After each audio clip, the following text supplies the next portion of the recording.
Subhanallah, subhanallah,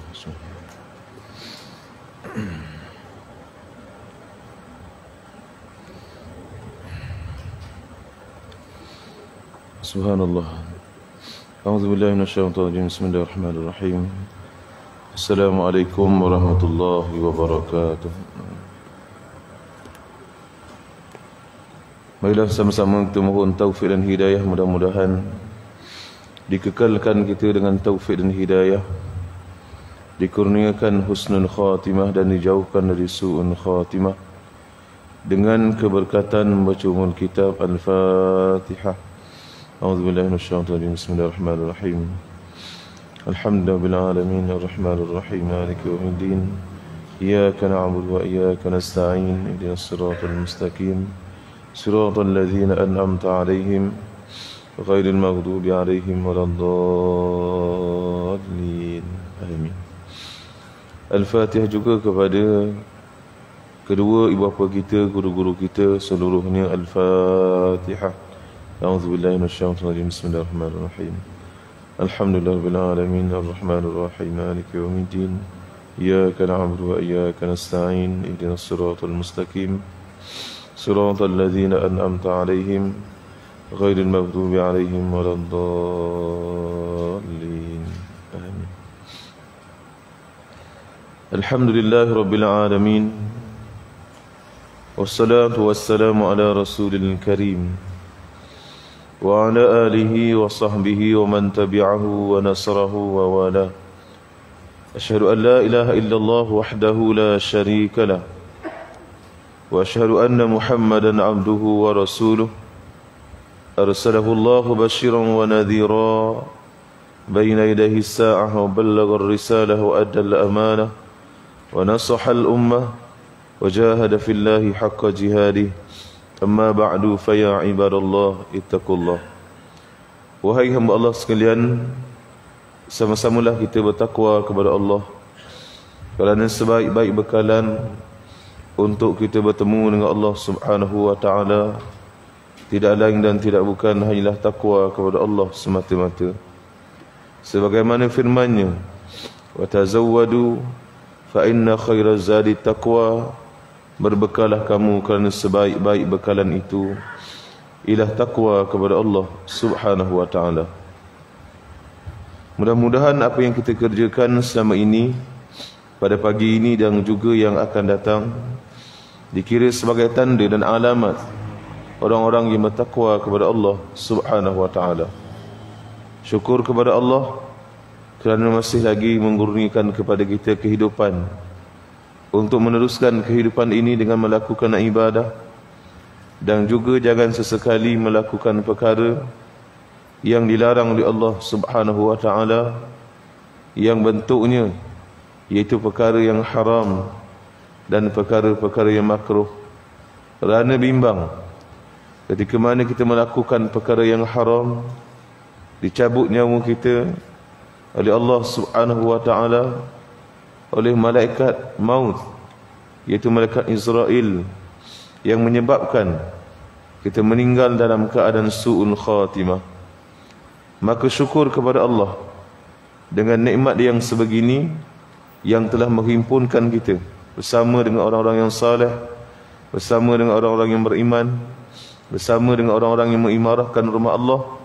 Maka syukurlah kepada Allah dan mohon kepada Allah agar dihimpunkan juga kita di yaumil mahsyar nanti bersama dengan orang-orang yang saleh, orang-orang yang beriman kepada Allah Subhanahu wa taala. Mudah-mudahan segala amal yang dilakukan oleh kita diterima oleh Allah. Maka mohon kepada Allah banyak-banyak kali, mohon kepada Allah dengan kesungguhan dan keyakinan kepada Allah, agar segala amal yang dilakukan itu diterima oleh Allah Subhanahu wa taala.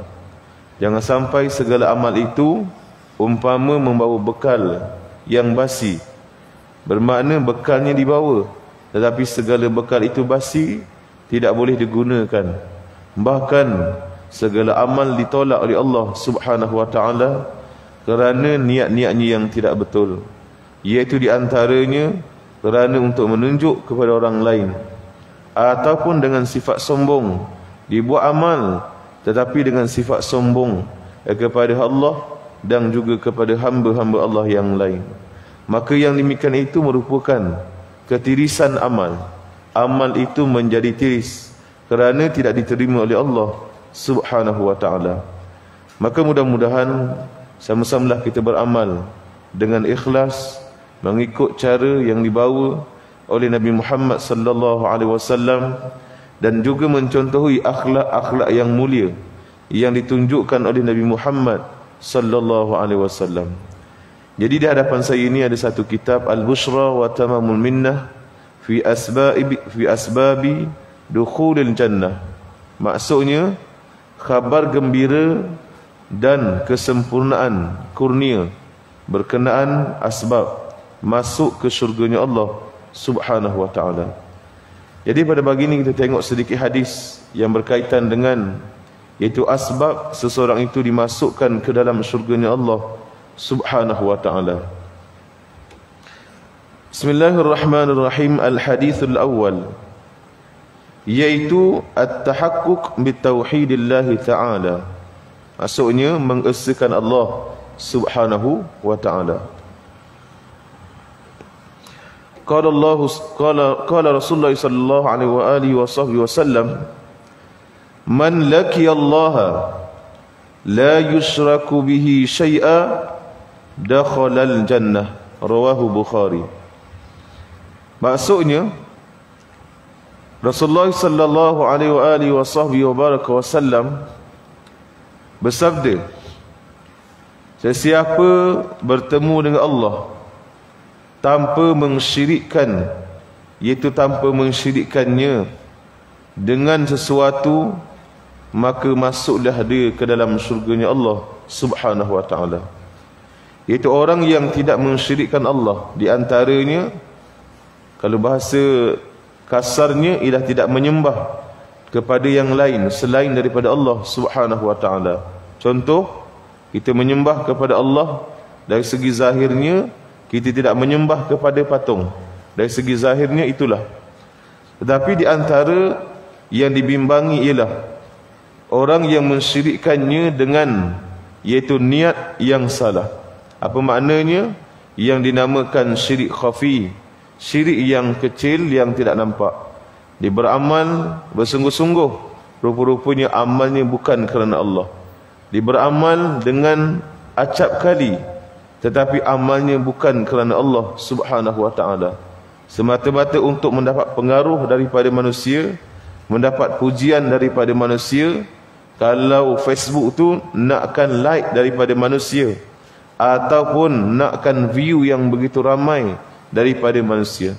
Seandainya tidak berlaku perkara tadi, maka dia merasa jemu untuk beramal, merasa jemu melakukan kebaikan, kerana tidak ada pujian daripada manusia. Maka itu di antara cabang syirik yang dinamakan syirik khafi, syirik yang tidak nampak, menyebabkan segala amalnya ditolak oleh Allah Subhanahu wa ta'ala. Kadang-kadang kita merasa bimbang dengan rezeki yang ditentukan oleh Allah Subhanahu wa ta'ala, sedangkan perkara itu dijamin oleh Allah Subhanahu wa ta'ala. Yang perlu kita bimbang amal kita. Yang perlu kita bimbang amal kita. Bagaimana amal kita kepada Allah? Bagaimana gaya hidup kita setiap hari? Adakah disukai oleh Allah ataupun dimurkai oleh Allah Subhanahu wa ta'ala? Sepatutnya itu yang dibimbangi, bukannya bimbang terhadap rezeki yang Allah Subhanahu wa ta'ala telah jamin kepada setiap makhluknya. Walaupun yang dinamakan semut, hayawan makhluk yang berada dalam batu sekalipun, ulat dalam batu, Allah kurniakan rezeki kepadanya. Hayawan yang lain, kambing, lembu, segalanya itu Allah yang tentukan rezeki kepadanya. Walaupun tak kerja dengan kerja kerajaan, tak ada kerja dengan swasta pun, tetapi kambing dan lembu Allah tentukan rezeki kepadanya. Kadang-kadang kita tengok kepada orang yang, contohlah orang yang hisap dadah, tengok bagaimana keadaannya. Walaupun kadang tak ada kerja, tak ada tu, tak ada ni, tetapi ada bahagiannya untuk makan dan minum, kerana rezeki itu dijamin oleh Allah Subhanahu wa ta'ala. Yang tidak dijamin, ialah amal. Disuruh pilih. Orang yang beramal, iaitu beramal dengan amal yang baik, maka syurgalah jawapannya dengan niat yang ikhlas. Dan yang keduanya, sekiranya dia beramal dengan amal yang salah, bermakna dia ikut suka dia beramal tapi ikut suka dia je. Bermakna yang tadi merupakan amal yang salah, kerana tidak mengikut apa yang dibawa oleh Nabi Muhammad sallallahu alaihi wasallam, yang ditunjuk contoh oleh para sahabat dan para tabi' dan tabi'in seluruhnya. Yang demikian itu dibimbangi kebimbangan terhadap rezeki tadi. Kadang-kadang bangun pagi itu dah bimbang terhadap rezeki. Bangun pagi je dah mengeluh tentang rezeki, bimbang tentang dunia yang bakal dihadapi olehnya. Kadang-kadang dia rasa tak dapat, dia rasa kurang, dia rasa bahkan setiap hari dapat gaji. Kadang-kadang dengan sawitnya yang banyak, dengan getahnya yang banyak contoh, dengan duriannya yang banyak, itu pun dia bimbang lagi. Dia terasa bimbang lagi terhadap rezeki yang Allah telah susun kepadanya, kerana ketamakan yang ada dalam hatinya, kebakhilan yang ada dalam hatinya, dan dunia yang dicintai yang ada dalam hatinya, hinggakan timbul rasa bimbang dan rasa risau terhadap jaminan Allah Subhanahu wa ta'ala. Dan dibimbangi lagi berlakulah syirik kepada Allah Subhanahu wa ta'ala. Dunialah segala-galanya, maka Allah tidak ada dalam hati dia. Dalam hatinya dunialah segala-galanya. Ada dunia, pandailah aku, cerdiklah aku, dipandang ramailah oleh orang ramai terhadapku. Dia rasa dunialah segala-galanya, dibimbangi hatinya hanya cenderung kepada dunia, dan dibimbangi lagi dia berlaku syirik kepada Allah Subhanahu wa ta'ala dari segi jaminan rizki yang Allah telah susun kepadanya. Sebab tu awliya Allah, kekasih-kekasihnya Allah, mereka tidak bimbang terhadap rizki yang dijamin oleh Allah Subhanahu wa ta'ala. Ada orang tu bimbang sampai bergaduh adik-beradik. Sampai hari ini bergaduh kerana tanah, bergaduh kerana hasil yang tidak dibahagikan sama rata, bergaduh putus hubungan. Ada yang bergaduh kerana tanah yang diduduki olehnya. Adik-beradik lain tak dapat, dia dapat. Yang lain bergaduh antara satu sama lain, hinggakan perkara yang lebih besar yang dinamakan silaturahim tidak dijaga. Hubungan kerabat dia tidak jaga, hubungan kekeluargaan dia tak jaga. Yang dia nak jaga hubungan hatinya dengan harta, hubungan hatinya dengan harta. Yang demikian itu dibimbangi berlakunya, iaitu menduakan Allah Subhanahu wa ta'ala, kerana dia menganggapkan dunialah segala-galanya. Itu dari segi dunia. Ada juga yang mengharapkan bantuan daripada syaitan. Dari segi perbomohan, ada juga yang mengharapkan jin tu jini dan sebagainya, mengharapkan syaitan dan iblis membantunya untuk merawat penyakit dan sebagainya. Juga berlaku yang dinamakan syirik kepada Allah Subhanahu wa ta'ala. Dia nak bomoh sikit, dipanggil saka dia. Wahai saka, keluarlah saka, aku nak bomoh ni dan sebagainya. Ada juga. Begitulah keadaan syirik yang disengajakan berlakunya kerana dia meminta kepada yang lain selain daripada Allah Subhanahu wa ta'ala. Maka jangan memohon kepada yang lain selain daripada Allah Subhanahu wa ta'ala. Dan seterusnya, qala Rasulullah sallallahu alaihi wa alihi wa sahbihi wasallam, man salaka tariqan yaltamisu fihi ilma sahhalallahu lahu bihi tariqan ilal jannah. Rawahu Muslim. Apa maksudnya? Iaitu Rasulullah sallallahu alaihi wa sahbihi wa baraka wasallam bersabda, siapa yang menempuh jalan untuk belajar, contohnya macam pagi ni lah, daripada rumah sampailah ke masjid dengan solatnya, dengan niat untuk belajarnya, maka nescaya Allah akan mudahkan baginya dengan berkat amalan ini. Dengan berkat amalan, iaitu orang yang datang untuk belajar, iaitu jalan menuju ke syurganya Allah Subhanahu wa ta'ala. Kadang-kadang pelik yang berlaku. Benda lain dia boleh duduk lama-lama, tetapi untuk belajar dia tak boleh duduk lama-lama. Maka itulah yang dikehendaki oleh Allah Subhanahu wa ta'ala. Maka ada yang memang nak balik, dan memang ada yang sanggup tunggu untuk belajar. Walaupun kadang ustaz yang mengajar tu macam tak keluar suara, dia mengajar perlahan dan sebagainya, tapi dia masih lagi duduk. Kerana perkara inilah mereka tahu akan kelebihan orang yang menempuh jalan untuk belajar. Kadang dia macam tak dengar ustaz tu mengajar, contoh, tetapi memang dia nak belajar untuk mendapat ilmu, walaupun satu daripada ustaz tadi, tuan guru tadi. Walaupun yang demikian itu, Allah berikan kepadanya ganjaran menempuh jalan untuk mempelajari ilmu agama. Maka di antaranya Allah mudahkan baginya, dengan berkat dia menempuh jalan belajar ini, Allah mudahkan baginya jalan menuju ke syurganya Allah Subhanahu wa ta'ala. Yang pastinya awal niatnya, itu yang pastinya awal niatnya bukan nak tunjuk pandai, bukan nak belagak pandai, bukan nak rasa alim, ataupun nak tunjuk ilmu yang lebih, bukan. Kadang orang datang dah tahu semua benda, maka dia rasa tak perlu lagi dia belajar dan sebagainya. Dia lupa orang yang datang niatnya untuk belajar, maka Allah mudahkan jalan baginya ke syurga. Maka apa lagi yang kita nak? Allah mudahkan jalan baginya ke syurga, kerana kakinya digunakan untuk melakukan perkara yang baik. Sebab tu kalau kita nak tengok, kita ni boleh jalan laju ke, perlahan ke, dikait ke, ketika mana melalui titian sirat. Tengok balik bagaimana kita menggunakan kaki kita. Adakah ke tempat yang Allah tak redha, ataupun ke tempat yang Allah redha? Seandainya pergi ke tempat yang Allah redha, maka kakinya itu dimudahkan oleh Allah untuk melalui titian sirat. Di antara tempat yang afdal ialah majlis ilmu yang disebut padanya tentang Allah dan juga tentang Nabi Muhammad sallallahu alaihi wasallam. Maka Allah mudahkan bagi kakinya untuk melalui titian sirat yang begitu tajam, yang begitu sukar untuk melaluinya. Malangnya orang tak nampak benda ni. Sebab tu ada orang tua sanggup buat apa sahaja walaupun hujan. Orang kata hujan tak apa, ada payung. Di Kelang ada seorang orang tua, hebat orang tua tu. Walaupun naik basikal, kalau hujan kadang dibawa payung. Orang kata tak payahlah kan, dah tua dan sebagainya. Tak, dia datang juga.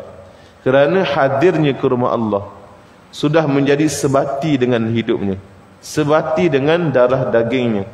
Dan apa yang dilakukan itu adalah tujuan untuk mendapat redanya Allah Subhanahu wa ta'ala. Kalau duduk dengan Wak tadi tu, Wak Ahmad nama dia, tak pernah mengata orang, tak pernah kata orang. Kadang dia ketawa, kadang dia menangis, itu je lah. Kadang ketawa sikit, kadang menangis, itu je lah. Kadang pernah jatuh dalam longkang, apa yang dia buat? Dia naik balik, dia angkat basikal dia, itu je. Mudah je hidup je.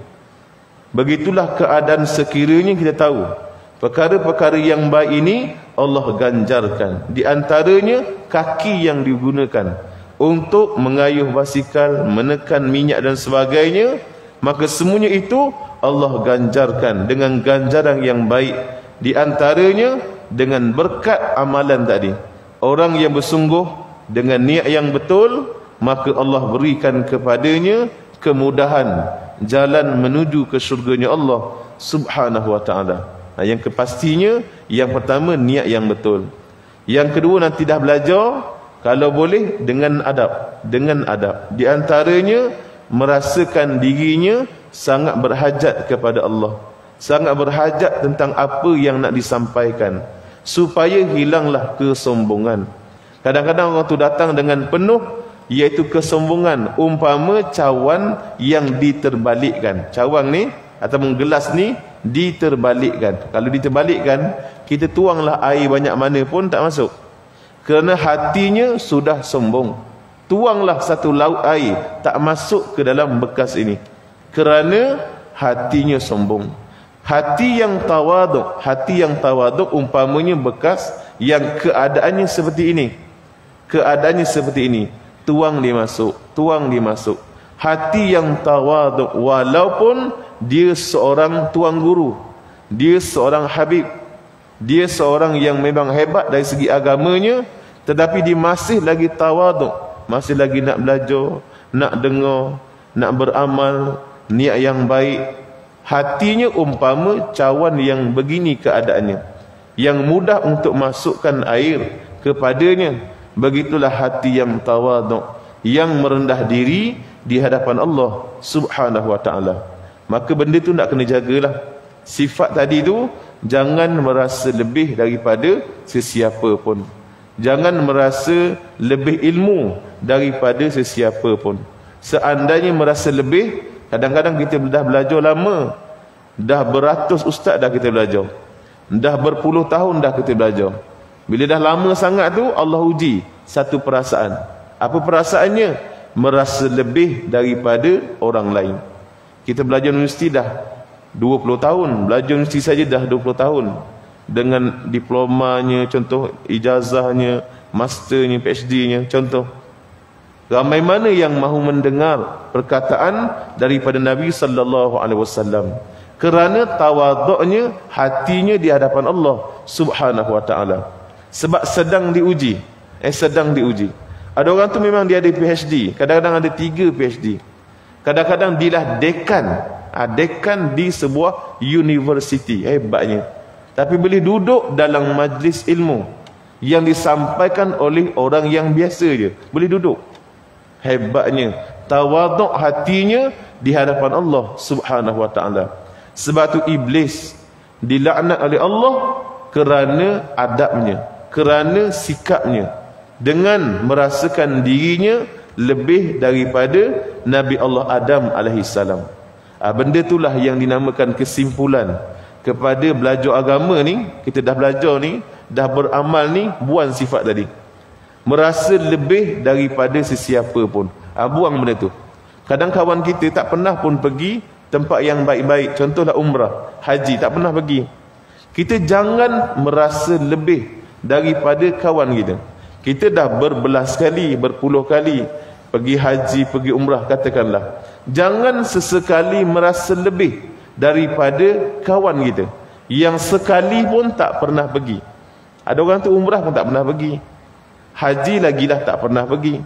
Orang yang dah pernah pergi ni jangan terasa lebih, kerana pedomannya iblis, merasa lebih daripada Nabi Allah Adam alaihissalam. Siapa dia? Iblis. Azazil, siapa dia? Makhluk Allah yang Allah jadikan sangat hebat. Dia guru kepada malaikat. Langit pertama sampai langit ketujuh terkenal dengan nama-namanya yang hebat, pangkat-pangkatnya yang hebat, dari segi keilmuannya, dari segi amalannya, dan guru kepada malaikat. Akhirnya Allah uji kepadanya dengan ujian yang begitu singkat, hanya menyuruh sujud kepada Nabi Allah Adam alaihissalam. Tak nak. Aba wastakbara, dia ingkar dan dia sombong. Sombong apa maknanya? Dia merasa lebih daripada Nabi Allah Adam alaihissalam. Apa yang dia ingkar? Dia ingkar perintah Allah Subhanahu wa ta'ala. Tak nak. Sebab dia orang lama, bahasanya orang lama lah. Dia orang yang dipercayai, orang yang menjadi guru kepada kesemua malaikat yang hebat-hebat, dialah guru. Sebenarnya dia lupa Allah itu lebih hebat daripada segala-galanya. Perintah Allah itu lebih utama daripada segala-galanya. Walaupun kita dengar perintah Allah menyuruh menyembah kepada, bersujud kepada Nabi Allah Adam alaihissalam, sujud kepada Nabi Allah Adam alaihissalam, tak nak. Walaupun kita rasa boleh sujud ke? Tak. Itu perintah Allah, tak boleh ditakwilkan lagi. Itu perintah Allah kepada iblis, nak menguji apa yang Allah berikan kepadanya. Kadang kita itulah, bila kita dah mula rasa alim, ramai pengaruh kita, ataupun ilmu yang kita belajar, dah banyak benda yang kita belajar, amalan kita, Orang yang selawat 100 kali, kita 10,000 kali. Mulalah rasa lebih daripada orang lain. Rasa cerah muka ni daripada orang lain. Ada orang yang macam tu. Rasa lebih masin mulut daripada orang lain dengan amalan yang dilakukan tadi. Sebab itu Ibnu Athaillah As-Sakandari dia menegur kepada kita pada awal kitab hikamnya, jangan bergantung kepada amal. Jangan bergantung kepada amal. Bermakna nak beramal silakan. Memang itulah suruhannya. Beramal, beramal dan beramal. Tetapi jangan bergantung kepada amal. Bila bergantung kepada amal, dia akan kecewa. Kerana amal tidak boleh beri apa-apa pun pada kita. Yang boleh memberi ialah Allah. Yang mengurniakan ialah Allah. Suruhannya beramalah dengan amalan yang dibawa oleh Nabi Muhammad sallallahu alaihi wasallam, yang diajar oleh para nabi dan para rasul. Beramalah kepada umat terdahulu, beramalah dengan nabi, dengan rasul mereka. Kita dengan Nabi Muhammad sallallahu alaihi wasallam. Jangan bergantung kepada amal. Maka itu di antara adab kita. Seandainya tak jaga adab tadi, maka hati kita mudah terpesong dan mudah kecewa. Contoh orang tu nak rezeki, maka dia beramal dengan ilmu yang mana mudah nak dapat rezeki. Lepas tu dia berdoa, rezekinya tak sampai. Ustaz kata amalkan ayat ni supaya rezekinya murah. Nanti ayat ni anak dengar kata, dia dah beramal 5-6 tahun. 5-6 tahun dia beramal, anak tak nak dengar kata, rezeki pun tak berapa nak murah, bahkan banyak habis lagi dan sebagainya. Seolah-olah Allah tak dengar apa yang didoakan, apa yang diamalkan. Allah tak pandang apa yang diamalkan. Maka disitulah Allah nak mengajar bahawa yang memberi ialah Allah, yang menyekat sesuatu ialah Allah subhanahu wa ta'ala. Al-Mani'u, nama Allah Al-Mani'u, yang menyekat. Doalah banyak mana sekalipun, seandainya Allah nak menyekat apa yang kita doa, apa yang kita amalkan, maka itulah tanda kekuasaan Allah subhanahu wa ta'ala. Jangan kata Allah tu memberi sahaja, tak. Allah juga ada bahagiannya menyekat sesuatu. Al-Mani'u namanya. Bermakna jangan sampai kita mensyirikkan Allah dengan perkara-perkara tadi yang kita belajar awal tadi. Maka itu di antara perkara yang kita tahu, setiap amalan kita, setiap ilmu yang kita belajar untuk mendapat redha Allah, untuk mendekatkan diri kepada Allah subhanahu wa ta'ala. Contoh, kita menyebut Ya Razak, Ya Razak. Allah yang maha mengatur akan segala rezeki. Allah yang menyusun akan segala rezeki. Mohon pada Allah dengan hati yang rendah, dengan hati yang hina di hadapan Allah subhanahu wa ta'ala. Merasakan bahawa dirinya sangat berhajat kepada Allah.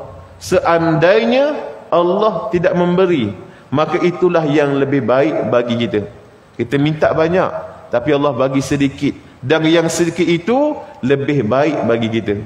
Nak kena sebut macam tu. Apa yang kau kurniakan ini ya Allah, itulah yang lebih baik bagiku ya Allah. Maka itu di antara adab kita dengan Allah, adab kita dengan pemberian-pemberian daripada Allah subhanahu wa ta'ala. Seandainya memang kita tak nak beradab, malas dah beradab, aku nak minta aja, maka bila mana Allah bagi, dan tak putus Allah bagi pada kita, Allah kurnia, Allah anugerah, Allah beri macam-macam pada kita ni, kita bimbang, hati kita lupa kepada Allah. Yang kita ingat hanya apa yang kita terima. Kita lupa kepada yang memberi, iaitu Allah subhanahu wa ta'ala. Sebab tu ada yang diuji, sekali je Allah tarik. Allah bagi itu berpuluh tahun kepadanya. Sekali Allah tarik, semua sekali dikumpul 100,000 dikumpul duit dia.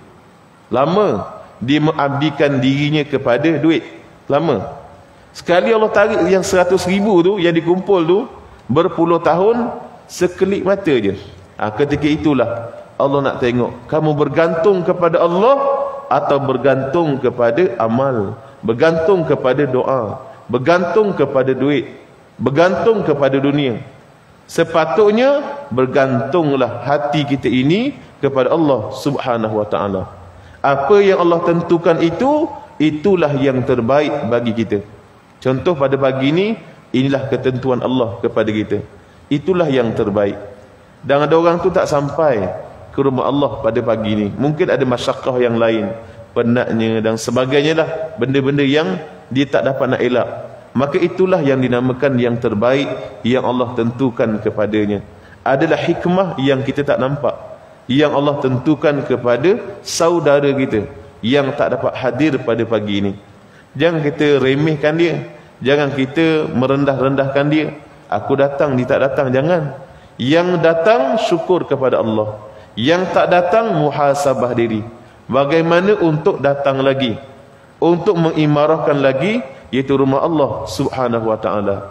Maka itu di antara cara untuk mendapat syurganya Allah Subhanahu wa taala dengan belajar, memperbanyakkan tempat-tempat belajar kita. Di antaranya belajarlah tentang tauhid.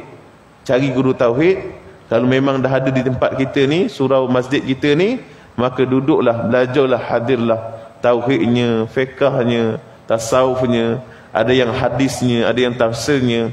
Duduk dan belajarlah dengan niat untuk mencari redha Allah, dengan niat untuk mendekatkan diri kepada Allah, supaya mendapat berkat amalan ini.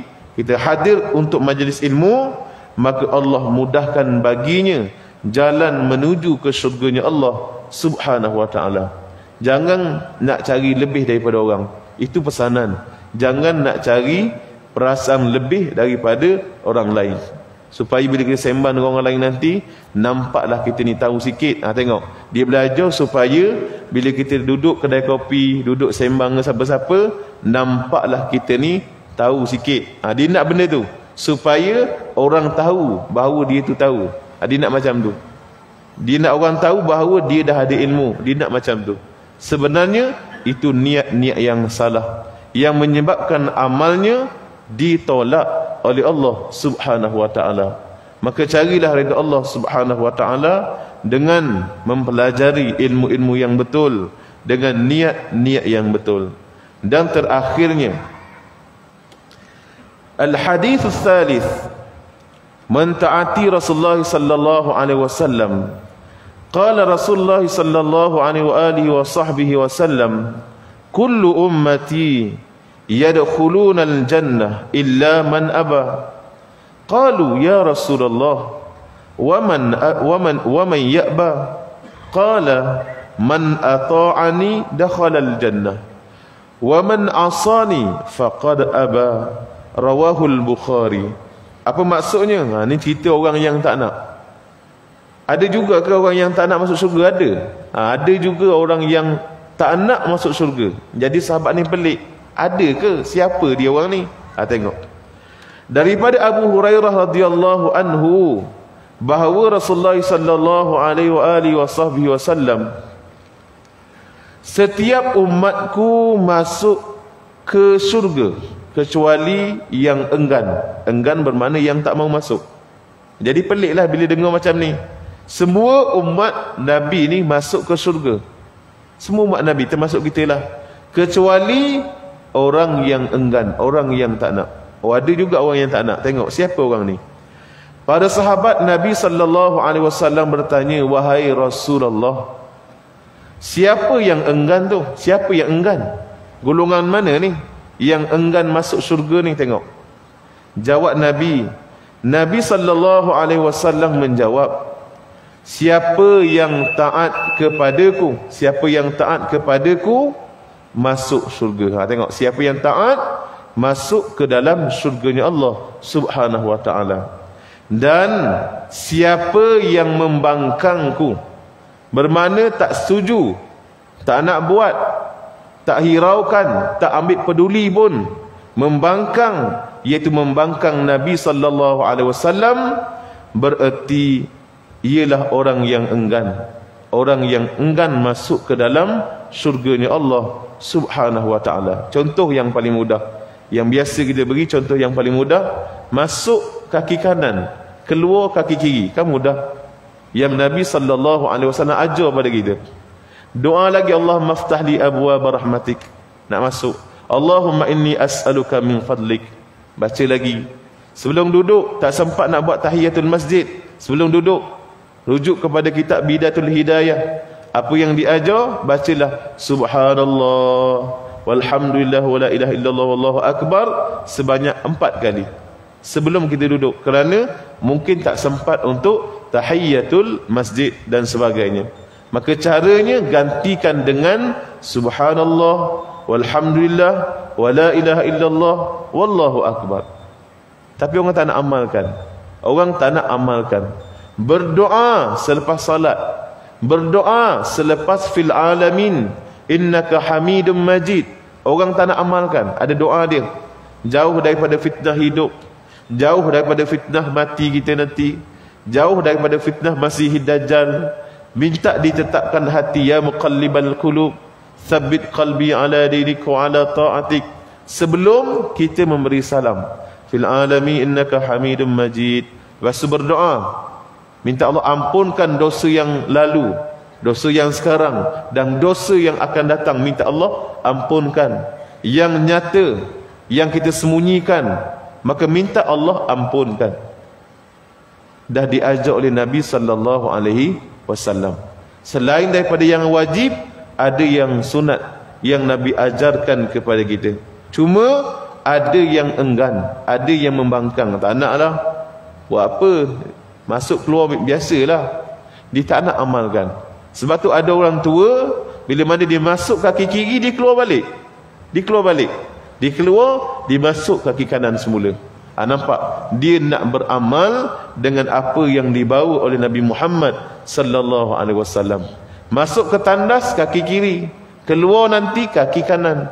Itu sunnah Nabi Muhammad sallallahu alaihi wasallam.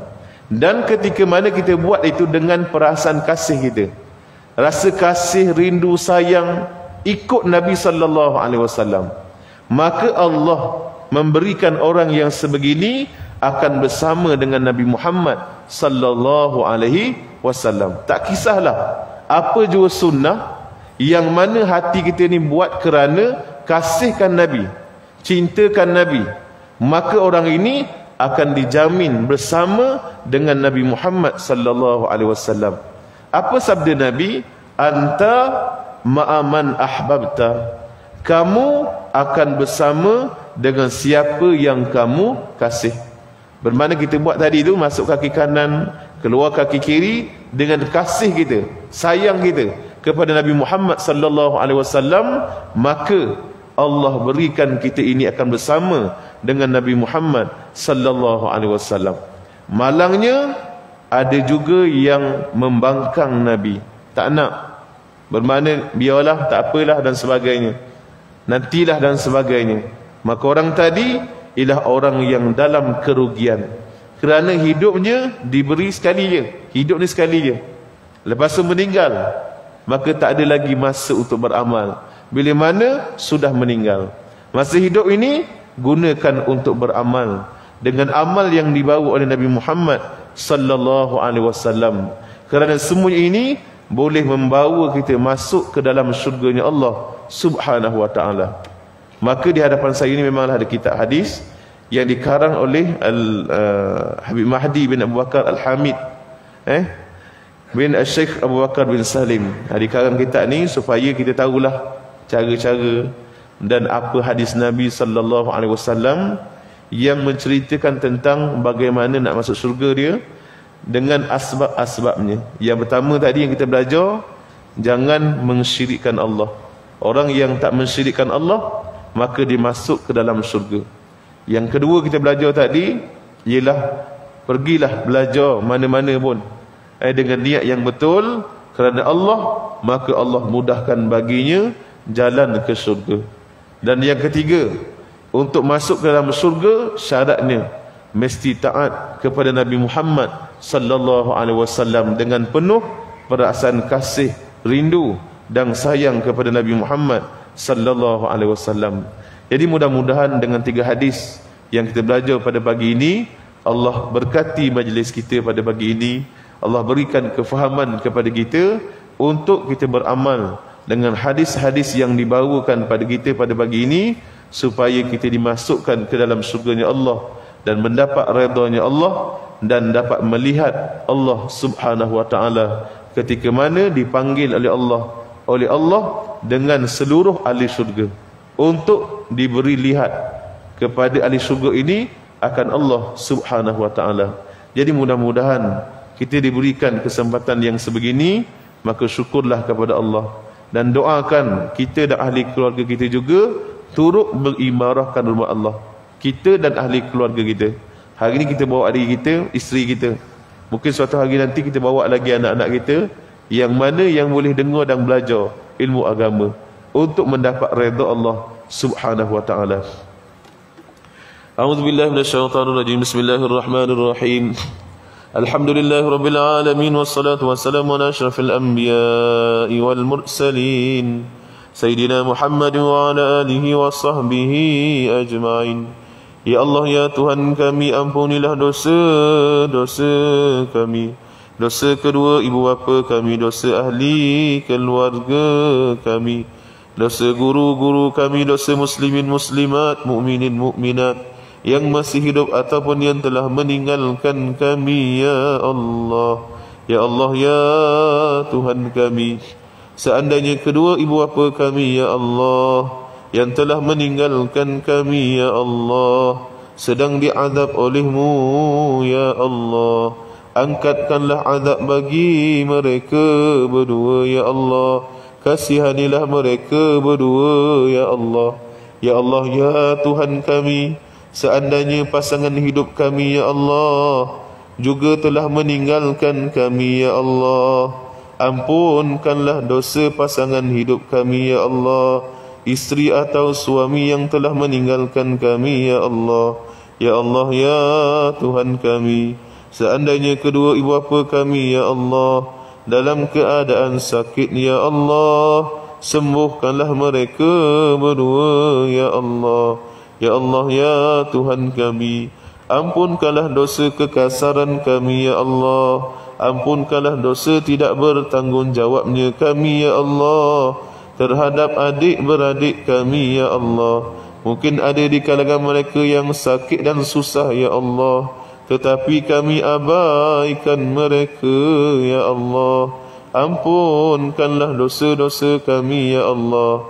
Ampunkanlah dosa penglihatan kami, ya Allah. Ampunkanlah dosa pendengaran kami, ya Allah. Ampunkanlah dosa lidah kami, ya Allah. Ampunkanlah dosa kedua tangan kami, ya Allah. Ampunkanlah dosa kedua kaki kami ini, ya Allah. Ampunkanlah dosa apa yang kami makan dan minum, ya Allah. Ampunkanlah dosa kemaluan kami, ya Allah. Sesungguhnya Engkaulah Tuhan kami, ya Allah, yang maha mengampunkan akan segala dosa, ya Allah. Ampunkanlah dosa-dosa kami, ya Allah. Ya Allah, ya Tuhan kami, tolonglah kami, ya Allah. Bantulah kami, ya Allah, untuk menyebut nama-Mu, ya Allah, berzikir kepada-Mu, ya Allah, mengagungkan-Mu, ya Allah, sabar dengan ujian-Mu, ya Allah, syukur dengan nikmat-Mu, ya Allah, redha dengan ketentuan-Mu, ya Allah. Ya Allah, ya Tuhan kami, sihatkanlah tubuh badan kami, ya Allah. Afiatkanlah tubuh badan kami, ya Allah. Kurniakanlah kami keselamatan, ya Allah. Jauhkan kami daripada sebarang malapetaka yang tidak diingini oleh kami, ya Allah. Selamatkanlah kami, ya Allah. Selamatkanlah daerah kami, ya Allah. Selamatkanlah negeri kami, ya Allah. Dan selamatkanlah negara kami, ya Allah. Allahumma atina anfusana taqwaha wa zakkiha anta khaira man zakkaha anta waliyuha wa maulaha. Rabbana atina fid dunya hasanah wa fil akhirati hasanah wa qina adzaban nar. Wa sallallahu ala sayyidina Muhammad wa ala alihi wa sahbihi wa sallam. والحمد لله رب العالمين. تقبل الله منكم. Tasbih kafarah dan suratul Asr. Subhanakallahumma wa bihamdik, asyhadu an la ilaha illa anta, astaghfiruka wa atubu ilaik. Bismillahirrahmanirrahim. Wal 'asr innal insana lafi khusr illa alladhina amanu wa 'amilus shalihat wa tawasaw bil haqq wa tawasaw bis sabr. Sekali salawat tafrijiyah, mudah-mudahan Allah berkati salawat ini. Allahumma salli salatan kamilatan wa sallim salaman tamman ala sayyidina Muhammadin alladhi tanhallu bihil uqadu fatanfariju bihil kurabu wa tuqda bihil hawaiju وتنال به الرغائب وحسن الخواتيم ويستسقى الغمام بوجهه الكريم وعلى آله وصحبه في كل لمحات ونفس بعدد كل معلوم لك. اللهم صل وسلم وبارك عليه وعلى آله. السلام عليكم ورحمة الله وبركاته.